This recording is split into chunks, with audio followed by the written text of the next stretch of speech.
Bien, bonsoir à toutes et tous, Monsieur le Président, Madame la Ministre, cher Emmanuel, Mesdames et Messieurs les dirigeants d'entreprise, représentants des fédérations professionnelles, Mesdames et Messieurs.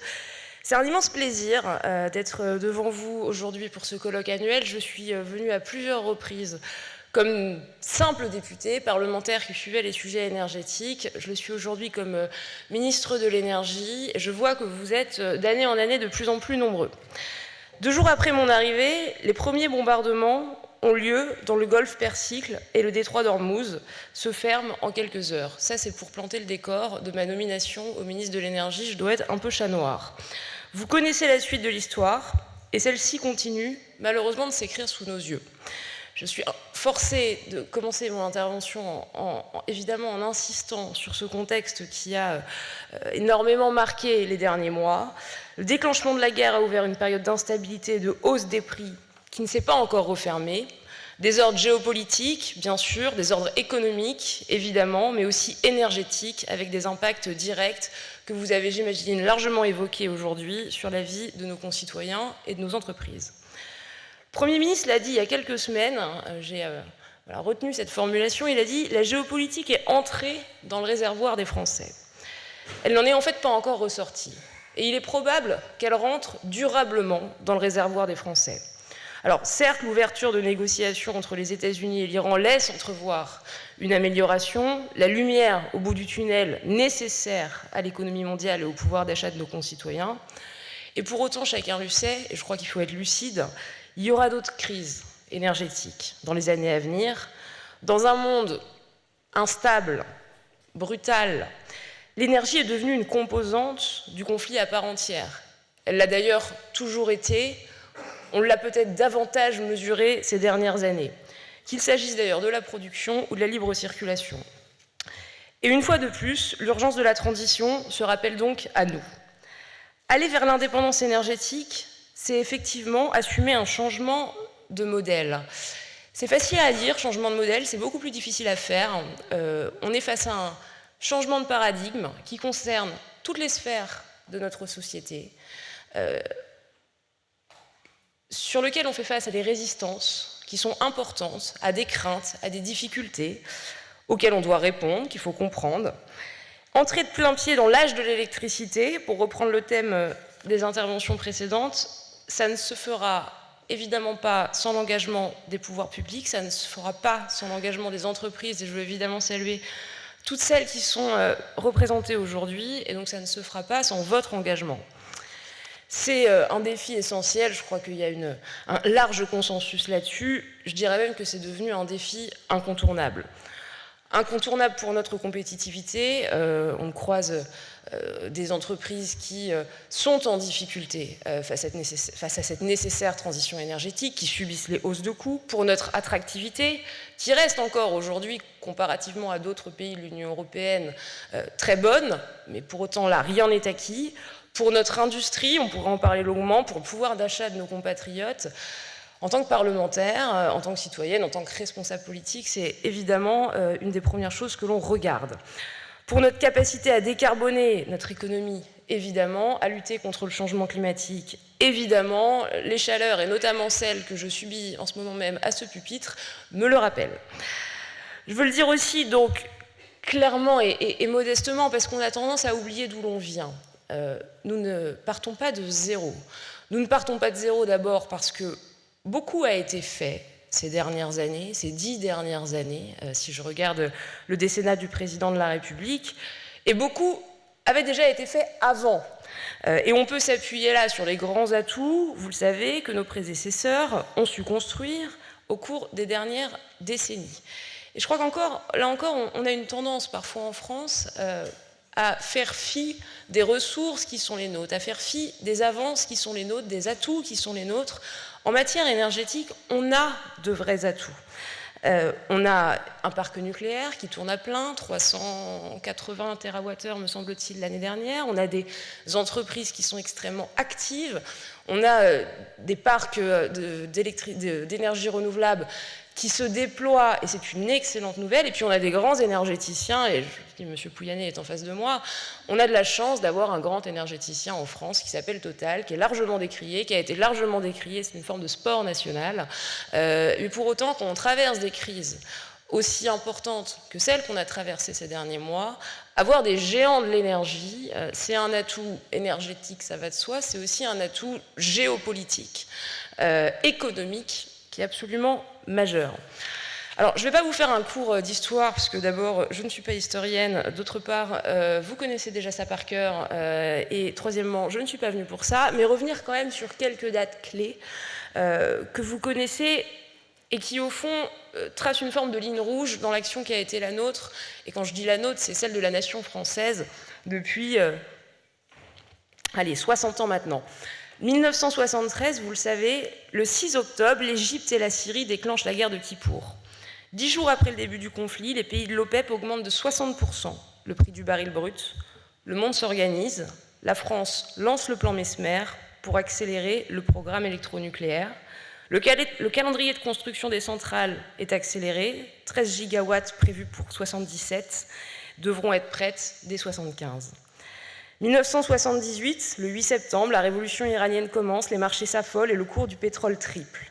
Il faudra attendre, là encore, plus de 3 ans pour que les prix redescendent, grâce à une diversification de la production mondiale et une meilleure coordination internationale. En France, que faisons-nous? Nous accélérons le programme, là encore, électronucléaire. En 10 ans, c'est l'équivalent de 100 milliards d'euros qui sont investis dans plusieurs générations de réacteurs. Et entre 78 et 90, la production nucléaire française est passée d'environ 57 TWh à 314 TWh, soit une multiplication par 5. Nous lançons aussi, comme quoi ça ne date pas d'hier, l'électrification des usages, à commencer par le chauffage, alors que moins de 10% des logements se chauffaient à l'électricité dans les années 70. C'est le cas de 45% d'entre eux en 1980. Pourquoi je rappelle ça?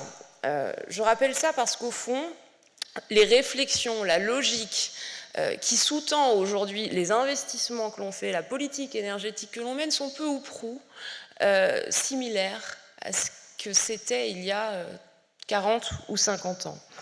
2022, évidemment, c'est encore frais dans nos mémoires, le 24 février à 4 h du matin, les missiles de Vladimir Poutine tombent sur Kiev. Les prix du gaz flambent, impactent les prix de l'électricité, dans un contexte où 32 de nos réacteurs nucléaires sur 56 ont été arrêtés.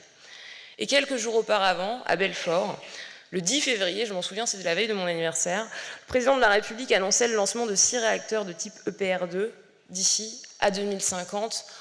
Preuve là encore que les mêmes causes ont produit les mêmes réflexions et le même type de lancement de programme industriel.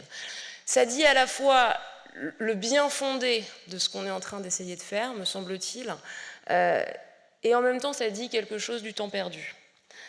Puisque jusqu'en 2022, il aura fallu des crises pour faire bouger les lignes. Il aura fallu des crises pour relancer un parc, en tout cas la construction d'un parc nucléaire. Il aura fallu des crises pour accélérer sur les énergies renouvelables et pour développer l'électrification. Pour notre pays, ce fut un tournant, mais évidemment rien n'est fait, vous le savez. Nous faisons le choix d'accélérer le développement de la production électrique, renouvelable et nucléaire, avec 2 lois dédiées à l'époque, une sur les énergies renouvelables, donc une sur le nucléaire. Nous faisons aussi le choix d'accélérer l'industrialisation des technologies électriques, avec le plan France 2030 et la loi Industrie verte. 5 ans après, la France est le 2e producteur en Europe de véhicules électriques, le 3e producteur de batteries et le 1er exportateur d'Europe de camions électriques. C'est encore des vraies réussites françaises. Et la preuve que lorsqu'on se donne les moyens, lorsque les politiques publiques donnent un cap, et j'ajoute qu'elles s'y tiennent, et c'est important qu'elles s'y tiennent, on est capable de faire de belles choses. 5 ans après, nous avons doublé notre production de pompes à chaleur, pour atteindre une capacité de 400 000 unités par an. Alors que retenir de cette rétrospective?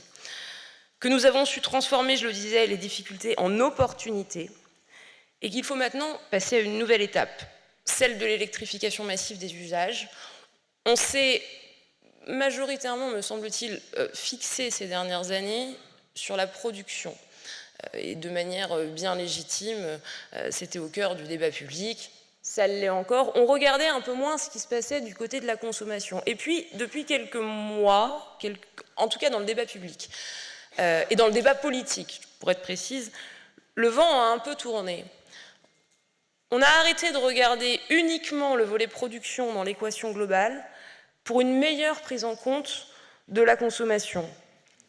Or, la réalité, c'est que depuis 1973, la part de l'électricité dans notre consommation d'énergie n'a progressé que de 13 points. C'était 15% au moment du premier choc pétrolier, c'est 28% aujourd'hui. C'est dire les marches qu'il reste à franchir. Donc, c'est pas rien, mais c'est encore trop peu, pour la faire courte. Pourtant, des technologies électriques existent, vous le savez mieux que quiconque ici, pour tous les usages autrefois réservés aux énergies fossiles, en matière de confort domestique comme de mobilité. Et plus important encore, en tout cas pour les Français, ces technologies sont moins chères à l'usage. Une voiture électrique, ça consomme 2 fois moins qu'une voiture thermique. Une pompe à chaleur, ça consomme 2 fois moins qu'une chaudière à gaz. Et pour ceux qui franchissent le pas, les économies sont immédiates. Pour un ménage, c'est 2 000 à 2 500 euros économisés par an, en moyenne bien sûr. Donc l'équivalent d'un 13e mois. On a conscience de la difficulté principale qu'est celle de l'investissement, qu'il faut l'entrée dans l'électrique, et c'est tout le sujet du plan d'électrification, accompagner les Français pour que cette bascule, qui coûte cher, parce qu'une pompe à chaleur ça coûte cher, parce qu'une voiture électrique ça coûte cher, se fasse plus facilement. C'est au fond le sens du couplage entre la PPE 3 et le plan d'électrification il y a quelques mois. L'objectif, les objectifs d'ailleurs, vous les connaissez par cœur, je ne vais pas les rappeler, faire en sorte que l'électricité représente 40% de notre consommation énergétique en 2035, passer de 28 à 40%, c'est faire en moins de 10 ans ce que nous avons accompli en plus de 50 ans. Là encore, c'est dire le défi qui est devant nous et la marche qu'il y a à grimper. Donc, comment on le fait ? Je disais tout à l'heure qu'il fallait rééquilibrer, à mon sens, l'énergie, sans mauvais jeu de mots, qu'on mettait dans la consommation et la production. Il ne s'agit bien sûr pas de délaisser le second. On continue sur la production. Beaucoup nous disent d'ailleurs que produire trop d'électricité serait une mauvaise chose, ou en tout cas critiquable en ce moment, et qu'il serait temps de ralentir. Nous, on a la conviction inverse. L'augmentation de la consommation est devant nous, et notre responsabilité, on nous le rappelle d'ailleurs souvent, c'est d'anticiper. Donc que l'offre ait toujours un temps d'avance sur la demande, et comme on estime, et comme on souhaite, et qu'on met en œuvre des politiques publiques de telle sorte que la demande soit en hausse, on anticipe une augmentation de l'offre.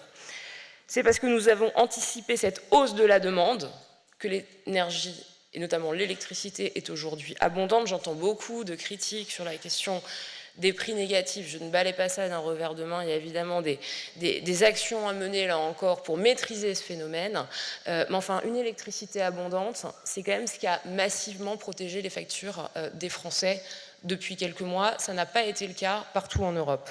En France, c'est en moyenne 60 € le mégawattheure, c'est 110 en Italie, 90 au Royaume-Uni, 90 en Allemagne. Et là encore, ça en dit long sur ce que ça implique en termes d'attractivité et de compétitivité. C'est une politique énergétique que l'Europe nous envie. Beaucoup n'ont pas fait les choix et les investissements que nous avons faits il y a plusieurs années de ça. C'est le résultat de choix et c'est le résultat de l'action, de l'engagement, là encore, des entreprises que vous êtes. Il y a donc un cap qui a été fixé, il y a un cap et un calendrier, et je m'en porte garante devant vous, qui sera tenu. Le lancement du programme du nouveau nucléaire est largement engagé. Vous le savez, des travaux ont commencé pour les 6 premiers EPR2, notamment à Penly. Et nous prendrons une décision, nous devons prendre une décision sur l'attribution des 8 supplémentaires en option. D'ici à la fin de l'année, nous maintenons l'objectif d'une décision finale d'investissement, là encore, d'ici fin 2026. L'éolien en mer, on en a parlé avec certains d'entre vous, connaît une accélération qui est historique, qui est encore une fois soutenue par les décisions qu'on a prises. Là encore récemment, on a publié le 10e appel d'offres, le fameux AO10, le plus large jamais lancé dans l'Union européenne, avec 10 gigawatts de production et un objectif d'attribution dans les mois à venir. J'oublie évidemment pas éolien terrestre, photovoltaïque. On a ouvert 2 appels d'offres pour chacune de ces technologies au printemps, comme je m'y étais engagée, et nous ouvrirons de nouveaux appels d'offres cet automne. Je vois Jules Nyssen qui est en face de moi, on a eu l'occasion d'en parler, mais avec d'autres représentants de la filière. L'objectif est de maintenir l'ouverture d'un appel d'offres en janvier prochain. Il est hors de question, je sais qu'il y a cette crainte en partie dans la filière d'avoir un abandon, en tout cas une mise sur pause qui, notamment du fait de l'année présidentielle, mettrait entre parenthèses toute perspective pendant au moins 12 mois. Ce n'est absolument pas, mais absolument pas l'ambition qui est la nôtre pour toutes les raisons que je viens d'expliquer. Donc, on continue sur la production. On ne choisit pas entre le nucléaire et les énergies renouvelables. Je pourrais parler par ailleurs d'autres sources d'énergie, mais je ne serai probablement pas exhaustive ici. Et on rehausse les curseurs sur nos exigences en matière d'électrification et donc de consommation. Si on n'arrive pas à accélérer sur la consommation, tout ce qu'on met en place dans la PPE 3 sera de facto caduque. Donc, on assume des choix assez simples, déployer le plus rapidement des technologies électriques en remplacement des technologies fossiles, notamment vers le plan électrification que vous connaissez évidemment ici. Pour la mobilité, on sort des débats stériles.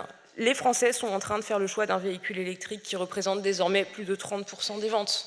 C'est dire que là encore, les mentalités ont changé.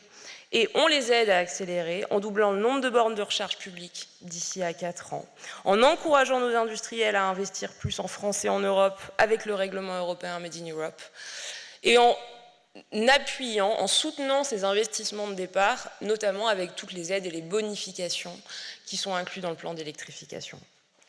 Pour les solutions de chauffage, de refroidissement, nous engageons le remplacement progressif du gaz par l'électricité. Une pompe à chaleur, j'en ai parlé, c'est des économies en matière de consommation et donc c'est des économies en matière de prix. Là encore, il y a un enjeu d'accessibilité. Quand on met en place l'équivalent du leasing social pour les pompes à chaleur, on se tourne vers les plus précaires et on leur garantit un prix qui, quoi qu'il arrive, sera inférieur à ce qu'ils payaient avant au gaz. Et donc petit à petit, progressivement, on arrive à faire changer les mentalités. Puis, il y a un dernier point sur la question du gaz que je voudrais aborder ici. Au fond, il y a une réflexion qu'on commence à peine à ouvrir avec les 100 territoires électrification. C'est bien de dire on veut sortir du gaz. En réalité, ce que ça implique en termes d'études, en termes d'ingénierie, est absolument colossal. On ne sortira pas du gaz en un claquement de doigts. La question de comment est-ce qu'on gère les réseaux, de comment est-ce qu'on décommissionne les réseaux progressivement, comment est-ce qu'on cible des territoires, comment est-ce qu'on les accompagne, et pas uniquement sur le plan budgétaire, est un défi absolument immense. Sans parler de la question du coût, qui est aujourd'hui supporté par à peu près 12 millions de consommateurs, si je ne prends que les particuliers, et qui, du coup, devrait, si on restait sur le modèle tel qu'il est actuellement, être supporté par un nombre bien inférieur de consommateurs au fur et à mesure que les gens sortent. Ça implique de commencer à réfléchir à une planification de sortie du gaz. C'est ce qu'on fait avec ces 100 territoires d'électrification qui, au fond, seront des formes de laboratoire. Et nous avons reçu plus de 200 candidatures, ce qui me permet de vous dire qu'on les annoncera, évidemment, qu'on annoncera les 100 territoires retenus dans les jours à venir. Et c'est vraiment une démarche à laquelle je crois beaucoup parce que c'est aujourd'hui... Tout le monde est d'accord pour dire, en tout cas tout le monde, beaucoup sont d'accord pour dire qu'il faut sortir des énergies fossiles. Dans les faits, il y a quand même beaucoup d'impensés sur la manière dont on y arrive, ce qu'on met en place, comment on accompagne les collectivités, comment est-ce qu'on pense la sortie de ces énergies fossiles d'un point de vue technique et d'un point de vue de l'ingénierie. Et donc il est bon d'entamer d'ores et déjà cette réflexion aujourd'hui. Je ne reviens pas, je ne vais pas poursuivre sur tous les détails du plan électrification, juste vous dire qu'on réunira, après ce qu'a fait le président de la République, où vous étiez, je pense, nombreux à être présents à l'Élysée, de nouveau les acteurs de l'électrification, en tout cas ceux qui sont disponibles courant juillet au ministère de l'Énergie pour faire un point d'étape avec vous. Où est-ce qu'on en est? Comment est-ce qu'on peut vous accompagner? Quelles sont vos questions? Comment est-ce qu'on continue à avancer dans les semaines et dans les mois à venir? Donc j'espère que voilà, vous serez nombreux et nombreux à répondre présent. Et puis, il y a le volet européen. Et je ne peux pas parler d'énergie et d'électrification sans aborder ce sujet-là. On a trop longtemps hésité. On hésite probablement d'ailleurs encore, trop, à l'échelle de l'Union européenne. Or, une Europe qui est souveraine, c'est une Europe qui produit son énergie. Et ça, on a du mal à le faire infuser. Il y a encore des débats qui sont difficiles, parce qu'il y a des gouvernements, des États qui n'ont pas les mêmes contraintes que les nôtres, qui n'ont pas les mêmes mix énergétiques que les nôtres. Il faut aussi entendre leurs contraintes. Moi, je ne suis pas pour prendre des positions bêtes et méchantes, et de toute façon, ce n'est pas comme ça que ça fonctionne, on n'y arriverait pas. Mais pour autant, c'est une conviction qu'on veut porter à Bruxelles. Il y a eu l'Alliance européenne du nucléaire. Je pense qu'il faut porter l'Alliance européenne de l'électrification pour arriver à s'aligner avec nos partenaires favorables à cette démarche et voir ensemble comment est-ce qu'on transforme le cadre légal, notamment européen, pour avancer dans cette direction-là. Il y aura un conseil d'ailleurs énergie dans les jours à venir et ce sera l'occasion d'évoquer évidemment ce sujet. Et je voudrais enfin terminer, et je ne serai pas plus nombreuse, je l'ai déjà évidemment été, je sais que, et c'est tout à fait normal, vous avez entendu ce matin de nombreux responsables politiques qui vous ont proposé leur vision de l'énergie. D'abord, je suis très heureuse de voir qu'ils ont tous répondu présent, c'est dire que l'énergie est devenue un thème et restera dans le débat un thème absolument central. J'ai entendu plein de choses intéressantes. J'ai entendu, je ne détaillerai évidemment pas là, des objectifs qui questionnent sur à la fois leur réalisme et leur bien fondé. Et ce que je voulais vous dire, c'est que à un moment où on entre, et c'est sain, dans un débat démocratique qui est important pour notre pays, et dans un moment où à bien des égards on sent que la nation est à la croisée des chemins, notamment sur cette question énergétique, où on n'a pas le droit de se tromper de direction, vous avez un rôle absolument majeur à jouer. On a beaucoup de mal sur un sujet comme celui-ci, et ça fait longtemps, à mettre de la rationalité dans le débat, à éclairer les débats, encore une fois, à objectiver tous ces questionnements qui sont légitimes, et vous avez un rôle absolument central à jouer, sans prendre parti, je le dis modestement et dans le respect des convictions de chacun, mais qu'on puisse avoir des acteurs extérieurs, comme RTE l'a fait avec ces différents scénarios, qui apportent un peu de raison dans un débat qui en manque souvent et dans une vie politique où la place des faits scientifiques et techniques est parfois reléguée au second rang, ça a énormément de valeur. Et donc, je vous remercie pour l'initiative qui a été la vôtre aujourd'hui, parce que ça contribue, je crois, à élever le niveau du débat. J'espère peut-être que ça fait cheminer certains dans un sens ou dans un autre. En tout cas, je pense que c'est toujours sain de croiser, d'abord d'exposer devant un public d'experts les idées qui sont les siennes, parce que ça force toujours un peu à les amener de manière un peu moins idéologue, vous voyez, et ensuite, parce que ça permet, en tout cas c'est votre rôle, je le redis, d'objectiver le débat. Donc, je ne serai pas plus longue, je vous remercie infiniment, encore une fois, pour votre invitation. Je vous remercie pour ce que vous faites, parce que vous faites vivre un sujet qui est important. Nous, on est évidemment à disposition de l'ensemble des acteurs de la filière pour continuer à vous recevoir, continuer à avancer ensemble sur les dossiers qui sont les vôtres. Monsieur le Président, encore une fois, ce que vous arrivez à fédérer est extrêmement précieux. Ça l'est pour vous, mais sachez que ça l'est pour nous. Donc on compte sur vous pour la réussite de ces défis, on compte sur vous, là encore, pour faire vivre dans ce débat public un sujet qui est éminemment technique et qui, en même temps, au bout du bout, se traduit par le pouvoir d'achat et le reste à vivre pour les Français. Donc c'est absolument central. Merci encore et bonne soirée à tous.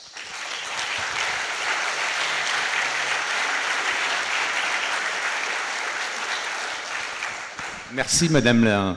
Merci beaucoup, Madame la Ministre. Merci Madame la Ministre.